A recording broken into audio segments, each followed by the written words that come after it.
ಇನ್ನು ದೇವನಹಳ್ಳಿ ಭಾಗದ 13 ಹಳ್ಳಿಗಳ ಸುತ್ತ ಭೂಸ್ವಾಧೀನ ವಿಚಾರ ಕೆಡಿಬಿಗೆ ಭೂಮಿ ಕೊಡಲು ಒಂದೆಡೆ ರೈತರು ವಿರೋಧ ವ್ಯಕ್ತಪಡಿಸ್ತಾ ಇದ್ದಾರೆ. ಮತ್ತೊಂದು ಕಡೆ ಭೂಮಿ ಕೊಡಲು ಹಲವು ರೈತರು ನಿರ್ಧಾರ ಮಾಡಿದ್ದಾರೆ. ಹಾಗಾಗಿ ರೈತರ ನಡುವೆನೇ ಈಗ ಗೊಂದಲ ಇದೆ.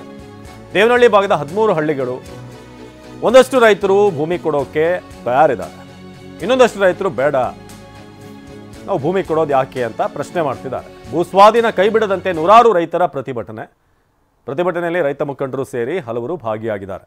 ಇಂದು ಸಿಎಂ ಸಿದ್ದರಾಮಯ್ಯ ನೇತೃತ್ವದಲ್ಲಿ ಮಹತ್ವದ ಮೀಟಿಂಗ್, ಕಾನೂನು ತಜ್ಞರ ಜೊತೆ ಸಿದ್ದರಾಮಯ್ಯ ಪೂರ್ವಭಾವಿ ಸಭೆ ನಡೆಸಿದ್ದಾರೆ.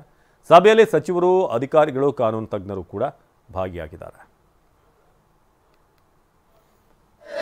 ಭೂಮಿಯನ್ನು ಸರ್ಕಾರಕ್ಕೆ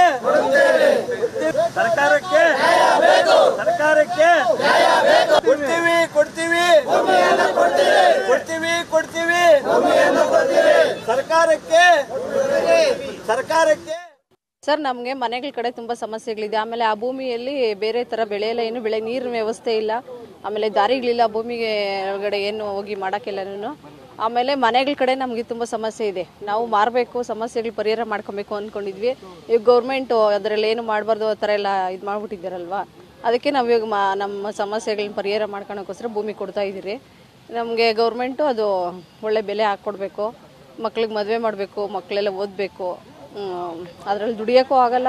ದುಡಿಯೋರು ಅವರ ವಿರುದ್ಧ ಅಂತಲ್ಲ, ಈಗ ನಾವು ಇಷ್ಟು ದಿನವರೆಗೂ NOC ಕೊಡ್ತೀವಿ ಅಂತ ಹೇಳ್ಬಿಟ್ಟು ನಾವು ಹೋರಾಡ್ತಾ ಇದ್ರು. ಹೋಗ್ಲಿ, ಜಮೀನು ಉಳ್ಕೊಂಡ್ರು ಪರವಾಗಿಲ್ಲ ಅಂತ ನಾವು ರೆಡಿ ಇದು ಮಾಡ್ತಿದ್ವಿ.